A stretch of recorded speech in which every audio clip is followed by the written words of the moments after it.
But let's go back to what everybody's talking about.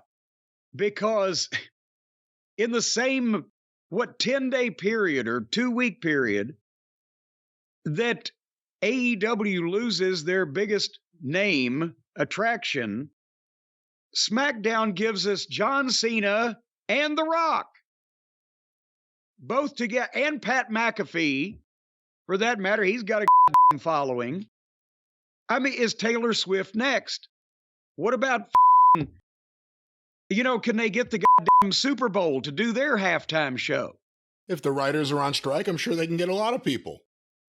But it's more than ever, it's kind of obvious now that, especially with the new ownership group or whatever, they got deep pockets and they've got access to the biggest names in the business.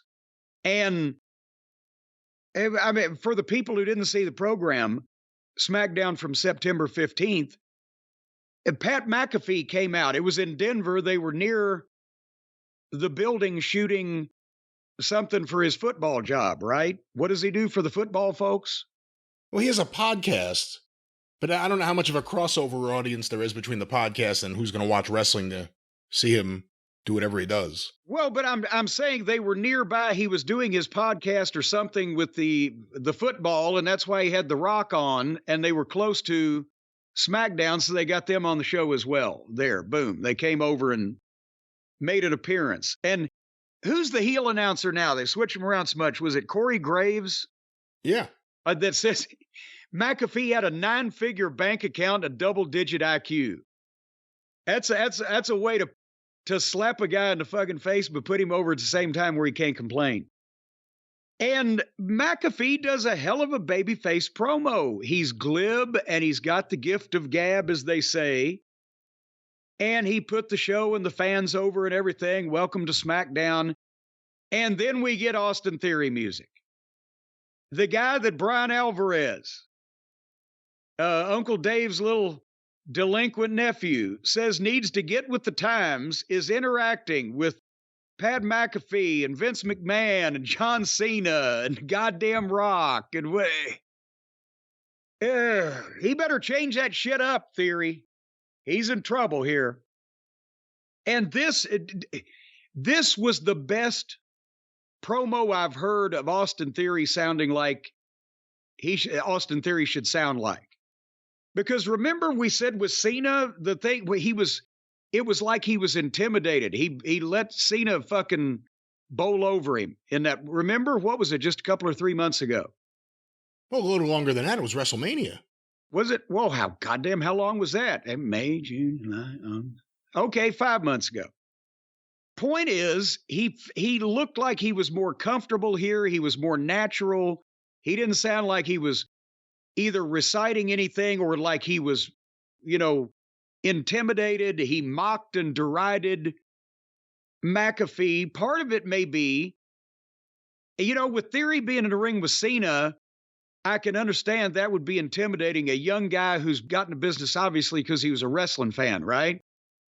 McAfee's a big deal, but maybe not in Austin Theory's world to where he was as intimidated. And he's had more experience and he's getting more comfortable.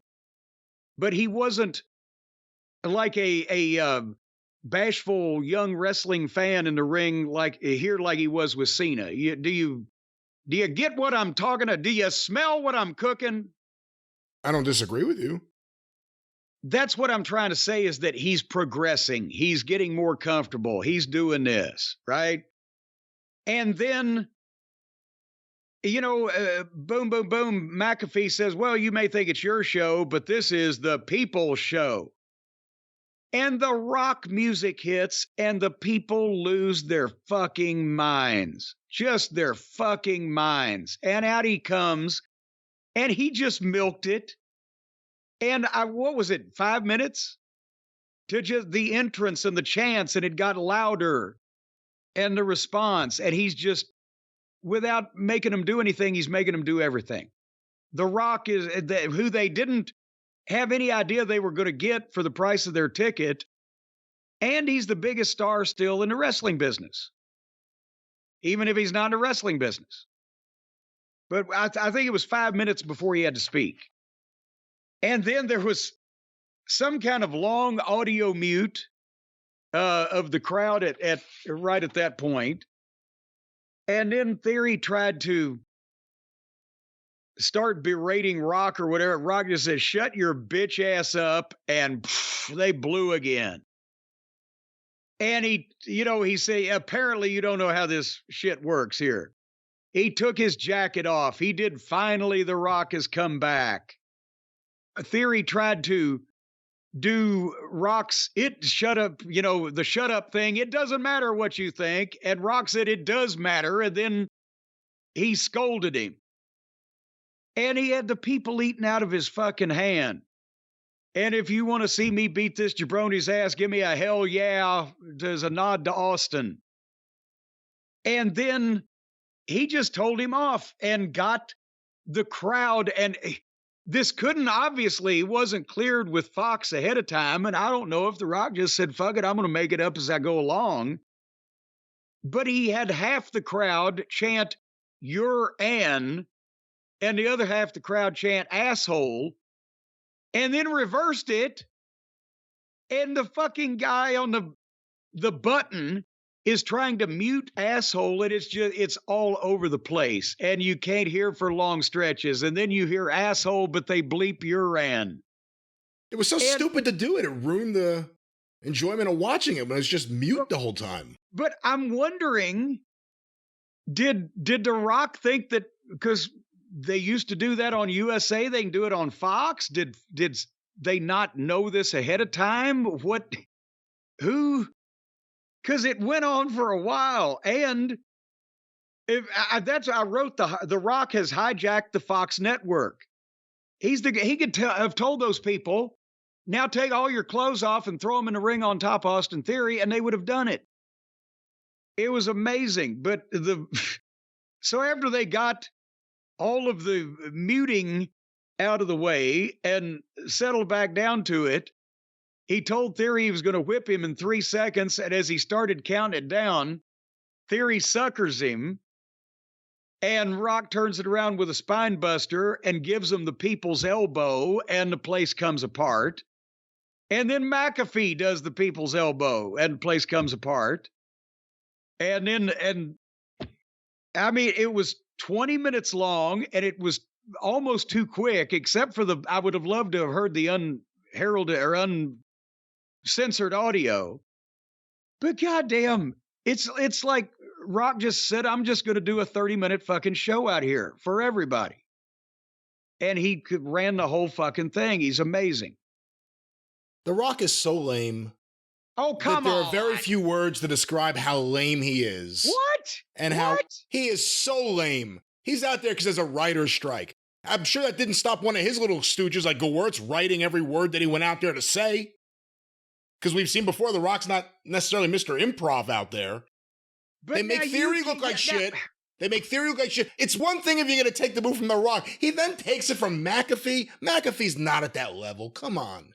That's ridiculous. And I know everyone likes The Rock. Well, I shouldn't say that. I know the fans there were surprised and reacting to it. But they were throwing him their children. No, they weren't. Oh, come on. When's the last time you heard him scream that loud for one of these schmucks that's on a show every week? It's about the surprise. If all of a sudden The Undertaker said, fuck it, I'm going to run to the ring, they would explode. Yes, because it's The Undertaker. Exactly. That doesn't mean it's good. That's the point of being over. It doesn't have to be good. Well, that's what I said. I'm not saying The Rock isn't over, and I'm not saying the people didn't react to it. I'm saying it was lame as fuck. I loved it because it was a star working people and getting them to respond. We don't see that anymore. All we see is these fucking robot part-time actors being wandered to the ring with fucking material they recite. I don't disagree with that. And actually, that is the one thing that really hit me during this, watching The Rock. And again, I think this guy's so lame. And watching a reaction. And then you think about who's the next most over guy on that show. LA Knight. Not counting Cena. LA Knight. I was about to say, not counting Cena. The other guy. Not counting Cena because he's another special guest, really. He's back for a few, but I see where you're going. LA Knight. Full time. It's the same way of talking not necessarily above the audience, but treating yourself like a star and then they do, as opposed to like all these like Johnny Bashfuls that come out there. Johnny Bashful. And they get on the mic and you're like, why should I care? This guy doesn't even care enough about himself. I think that is one of the keys to LA Knight. You hear people always complain, not always, but you've heard the complaint, he's too much like a guy from the Attitude Era. If you're talking about top guys from the Attitude Era, that is the way to present yourself in this kind of setting that works. Yeah. Because nobody wants to fucking see you if you're a schmo. But anyway, speaking of schmo. Before we move on, did you hear the audio of The Rock on Pat McAfee's show? I did not. Would you like to hear it? Did you hear what they talked about? I did not. They talked about what originally was going to be WrestleMania in 2022, I believe. But let's go to this audio. It's The Rock on the Pat McAfee show. Oh, okay. Now I know what you're talking about. I didn't hear it, no, but I know what you're talking about now. Go ahead. It's a few minutes, but let me see. I don't know where it starts here. That surgery, rehab, that's months and months, right? I did triple hernia surgery, emergency hernia surgery. Stop. What's triple hernia? Holy shit. What is that? Oh, boy. Wow. What does that mean?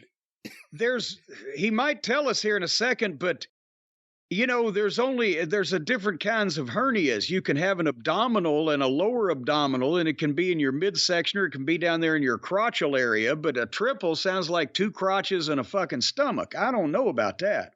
The tearing the quad off my pelvis, I had to go shoot Hercules.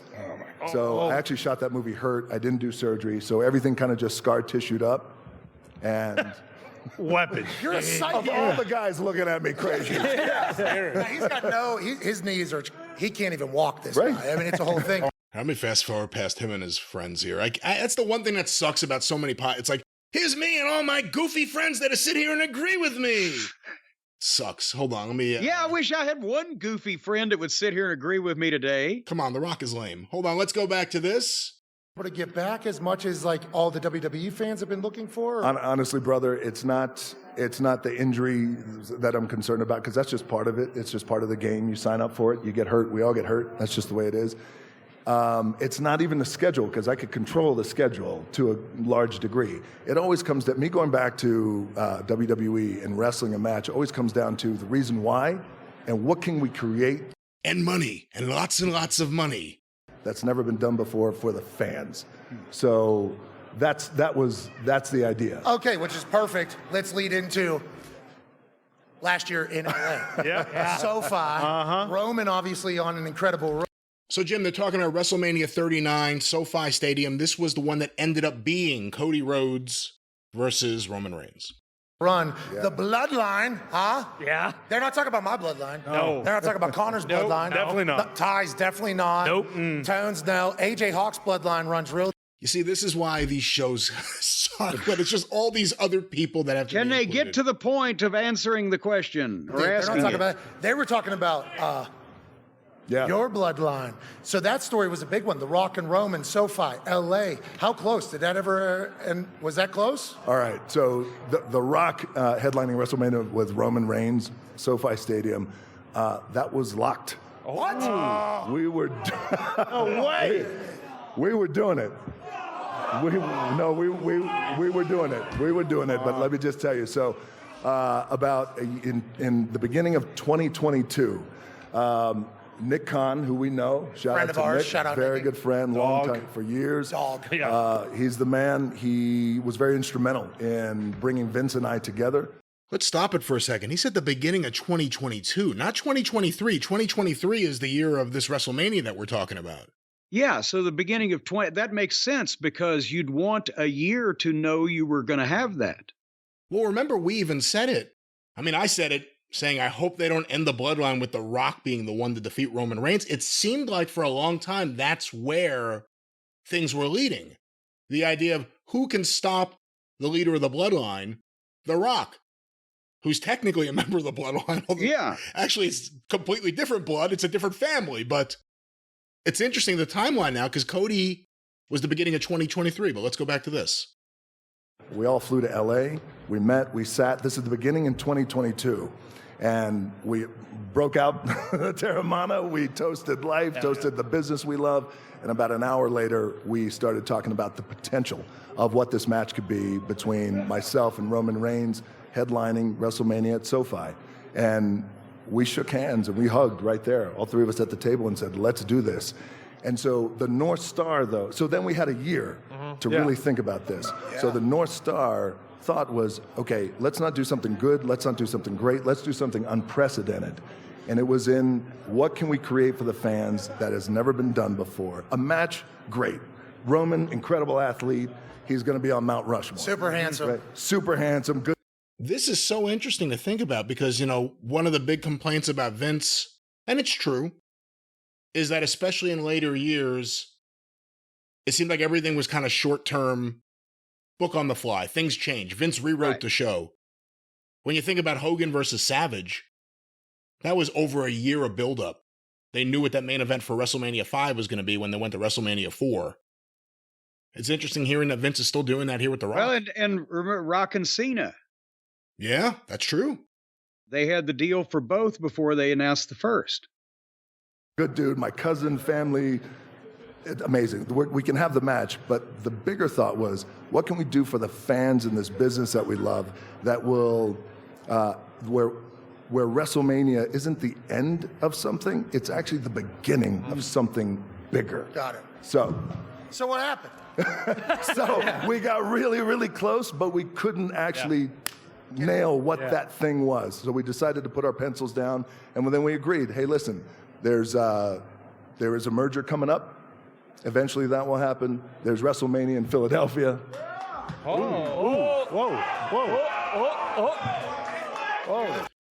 There's a merger coming up. They'll pay me more than I'm worth.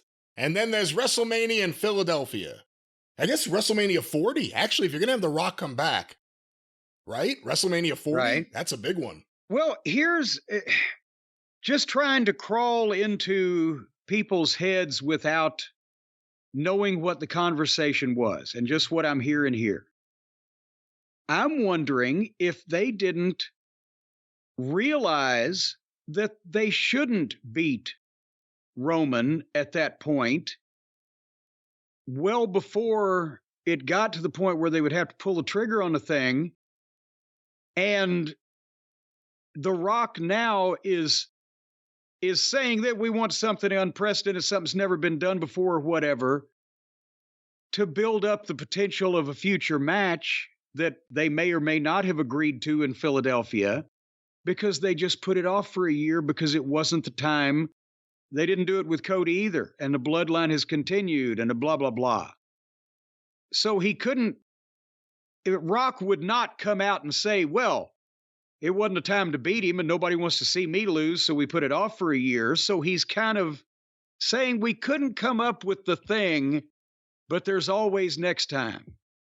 And we want to do the biggest thing ever done when we do it.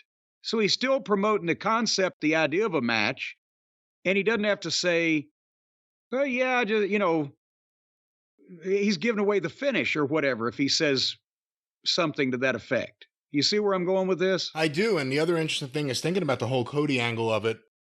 Cody didn't win the belt everyone thought he would.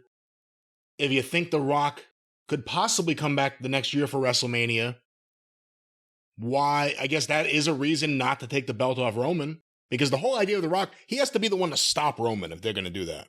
But here's the thing, The Rock ain't going to win the belt. Well, that's the other thing I was going to say. If Roman's going to beat The Rock, and if Roman's going to be around, and that's questionable, he should, then it makes the person who beats Roman bigger. But if it goes the other way around, it doesn't really help anyone. Well, I don't think you want to beat The Rock.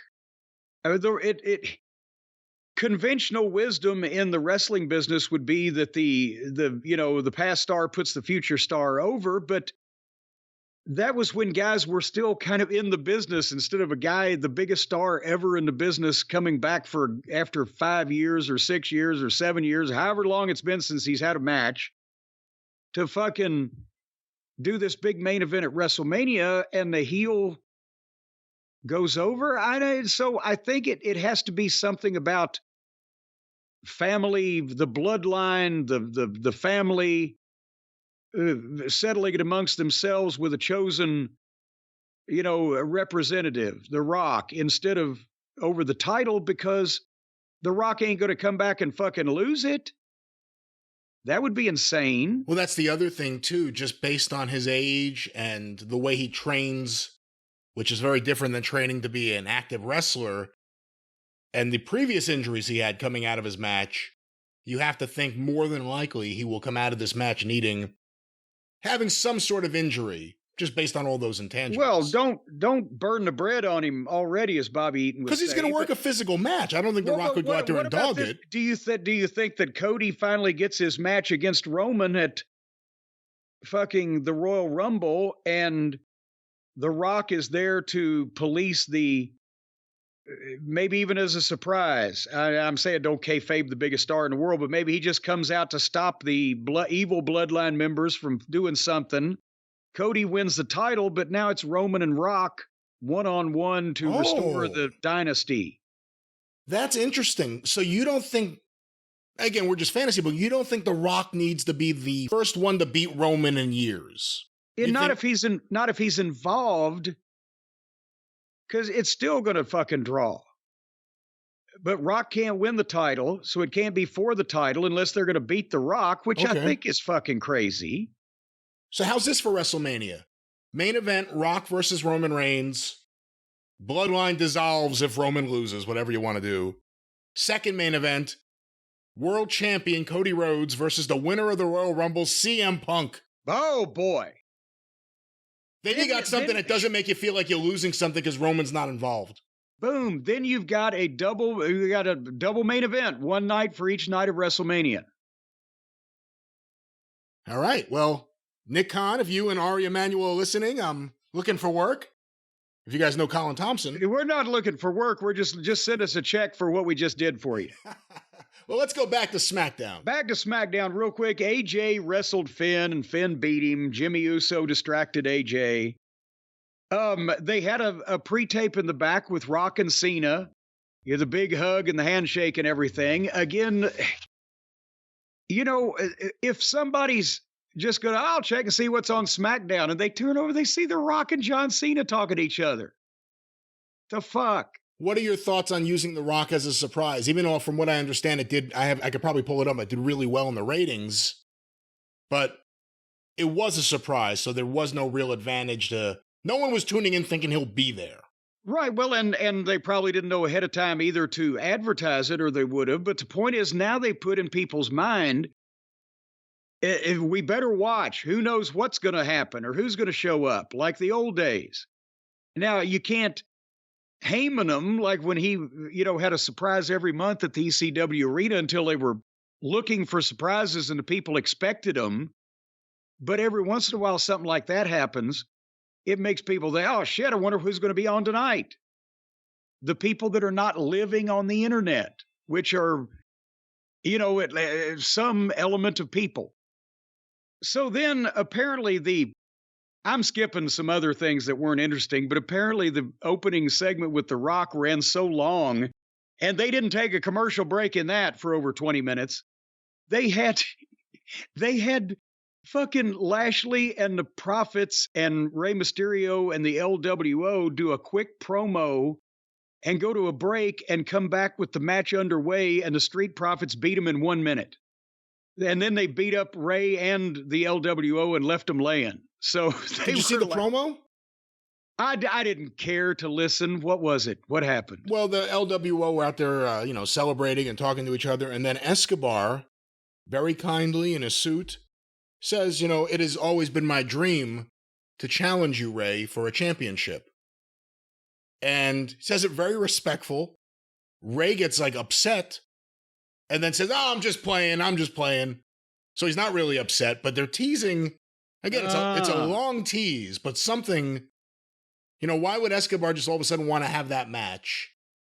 But then they're going against the other heels, so they're putting it to the side. Something's up.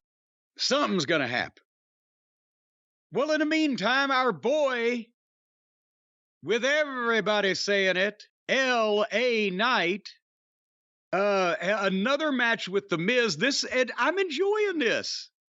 I'm enjoying The Miz. Who could have ever thunk it?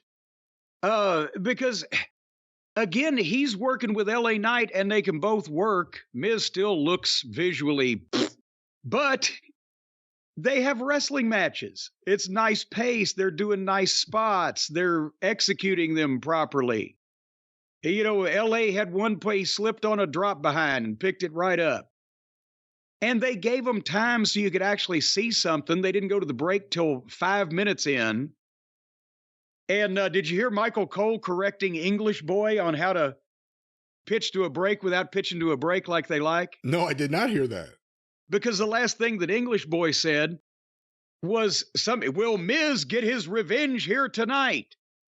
And Michael Cole jumped right in. I think the bigger question to ask is, can LA Knight come back from this whatever the fuck?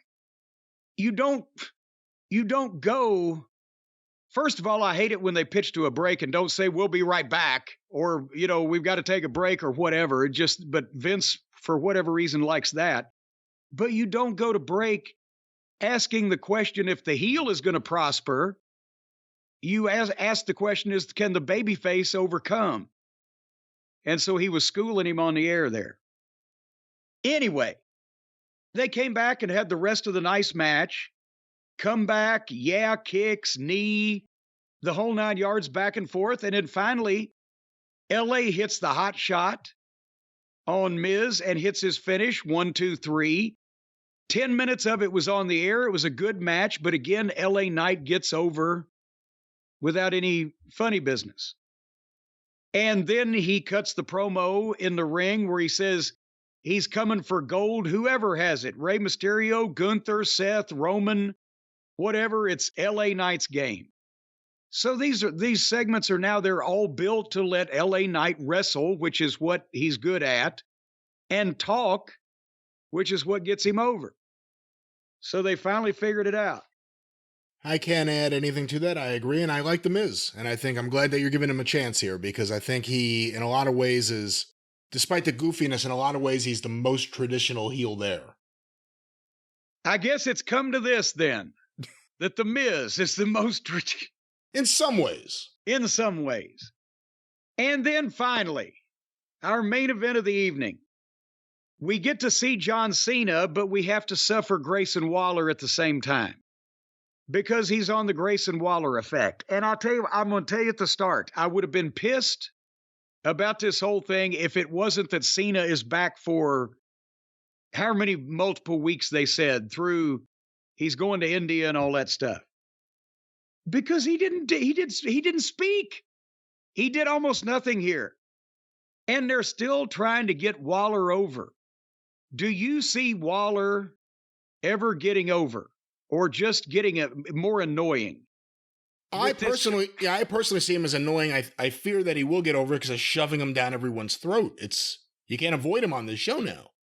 Well, they did the entrance for Cena, and again, huge ovation, chance. It would have blown the rest of the show to shame, except for The Rock, who got a bigger one. But by the time he sat down, they had 9 minutes on the air, and Waller talked and did the deal where he knocks Cena's pay-per-view hosting and kept interrupting him. And, you know, the fake insincerity, the delusional egotism, the boringness of Grayson Waller. And then finally, Cena takes off his hat and shirt and is like he's ready to fight. So Waller's going to let him speak. And then suddenly, Uso music plays, and here comes Jimmy. And now Jimmy and John have the face-off. And Jimmy snatches John's microphone away before he can speak again. And says, nobody wants to see you here, John. They came to see me. And he dares Cena to either embarrass him or get the hell out of his ring, because he's trying to earn his way back in the bloodline. He says he's in it, but he can't get Solo and Paul and Roman to say he's in it. So as he dares Cena to get out of his ring, Solo's music plays. And he comes out and has a face-off with Cena. And suddenly, he snatches Jimmy and goes for the spike on Jimmy, but that's a sucker so that he can super kick Cena behind him. Boom. And then Solo gets on Cena. And AJ comes out and gets on Uso. And Cena comes back on Solo. And then Jimmy. And then the heels bail out of the ring. And that was it. And Cena never said a fucking word. So I'm glad he's coming back. Because elsewise I'd be pissed. Yeah, I don't get the Waller stuff because he comes across fake and annoying. He didn't really have a impressive physique, in there with the other guys he was in there with when we saw him in a tag match a few weeks ago. He looks like some clown from TMZ that they got to be a celebrity interviewer that doesn't know wrestling, doesn't really know how to interview, and looks like shit compared to the talent. That's just my opinion, right off top of my head. And with Cena, they're going to get the most out of the least. He didn't have to say anything. Especially on a show with The Rock. He didn't have to say anything. And I guess they're going to now set up, they're kind of showing you the idea of Cena and AJ against at least Solo, maybe Jimmy, if the Bloodline will allow him back in. Because earlier in the show, what was it? Who was he talking to backstage? Oh, Finn Balor. And Finn Balor's like, you should join the Judgment Day. Heyman's in the background. There's like a flashlight on his face or whatever. So you can see him. You see him all the way in the background looking and listening. And you're like, this is ridiculous. But it works because of who's in it. But I guess they're teasing that it'll be Solo and Jimmy versus AJ and Cena. I'm glad they got AJ away from the OC. They take all the energy away from him. Yeah, and what are they doing now? Not that I'm complaining. But probably getting their tweets ready for, fuck WWE. Whatever. Well, they just kind of hang around in the back. He sees them every once in a while. But that's right. But that was SmackDown for September 15th. So it was a rocky road for Tony Khan to navigate this week because he just got a giant pebble put in his path of rating success. All right. Yeah. Well, so what are we doing next? Is that it? Was that the whole show? I think we've done most of it by now.